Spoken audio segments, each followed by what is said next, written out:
श्रियकान्ताय कल्याणनिधये निधयेऽर्थिनाम् श्रीवेङ्कटनिवासाय श्रीनिवासाय मङ्गलम्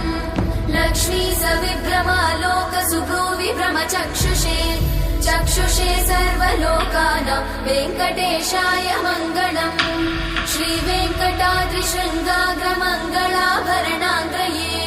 मङ्गलानां निवासाय श्रीनिवासाय मङ्गलम् सर्वावयव सौन्दर्य सम्पदा सर्वचेतसां सदा सम्मोहनायास्तु वेङ्कटेशाय मङ्गलम् नित्याय निरवध्याय सत्यानन्दचिदात्मने सर्वान्तरात्मने श्रीमद् वेङ्कटेशाय मङ्गलम् स्वतः सर्वविदे सर्वशक्तये सर्वशेषिने सुलभाय सुशीलाय वेङ्कटेशाय मङ्गलम्।